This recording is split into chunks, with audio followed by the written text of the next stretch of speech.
మీరు ఎన్నో ప్రయోగాలు చూసుంటారు గురుగారు. అందులో మీరు చూసిన అతి క్రూరమైన ప్రయోగాలు ఎలాంటివి? మీరు విన్నవి అవి ఏంటో కొన్ని వివరిస్తారా?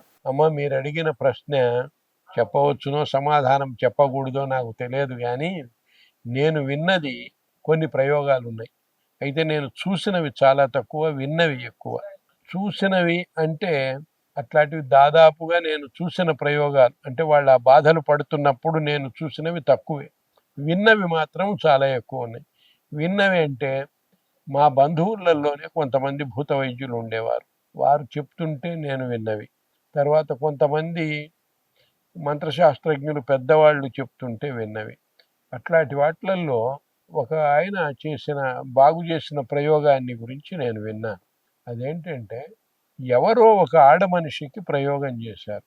వాళ్ళు ఇంకా వివరాలు వద్దులేండి, ఏ ఊరు ఏం కథ అని. ఆ ఆడ మనిషికి ప్రయోగం చేస్తే ఆమె ఉదయం పూట వెళ్ళి మంచం మీద నిద్రలేచి తన కాలకృత్యాలన్నీ తీర్చుకున్న తర్వాత మళ్ళా పడుకునేది. ఆ పడుకున్నప్పుడు ఈ కాలు తీసి ఈ మెడ మీద, ఈ కాలు ఈ మెడ మీద వేసుకొని పడుకునేది.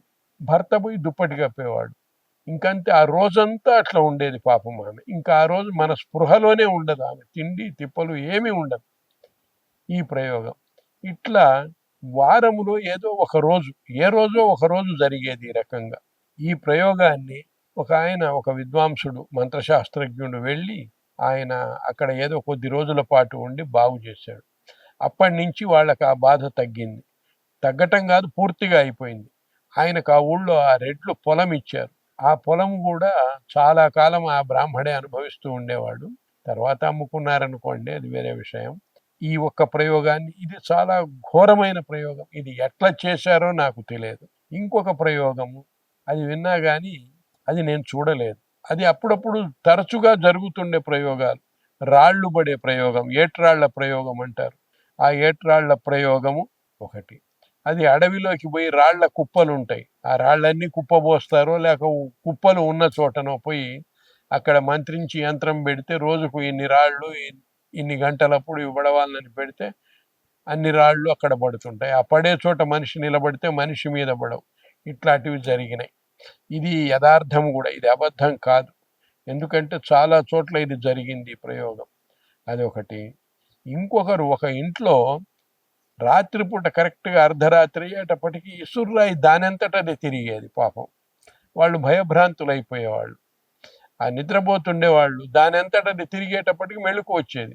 పోయి చూస్తే తిరుగుతుండేది. పట్టుకుంటే ఆగిపోతుంది, ఇంకా తిరగదు. ఆ పట్టుకోనంత వరకు తిరుగుతూ కనపడేది. మరి అది ఏం ప్రయోగము, ఎట్లా చేశారో తెలియదు.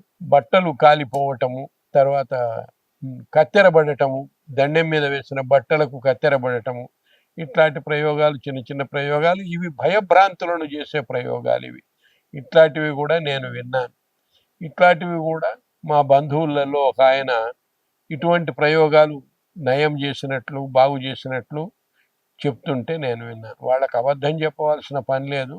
వాళ్ళకి ఆ ప్రాంతంలో పెద్ద పేరున్న వాళ్ళు చేశారు ఇవి. అంతేగాని పెద్దగా నాకు తెలిసి ఇటువంటి ప్రయోగాలు నేను చూడలేదు. కానీ నేను ఛత్తీస్గఢ్లో ఉన్నప్పుడు ఒకసారి నవభారత్ పేపర్లో వచ్చింది. ఒక వకీలు ఇంట్లో పైన షెల్ఫ్లో పెట్టిన పుస్తకాలు ఎప్పుడు కాలిపోతుండేది. ఆ షెల్ఫ్లు కాలిపోతుండేది పాపం. మళ్ళా షెల్ఫ్లు కొత్తవి తయారు చేసేవాడు. మళ్ళా వాటంతట అవే తగులుకొని కాలిపోయేవి. అట్లా పాపం అది ఆయన చాలా బాధపడ్డాడు ఆ విషయంలో. నేను పేపర్లలో తరచుగా చదివాను ఆ వార్త, 2-3 సార్లు ఇట్లా జరిగిందని.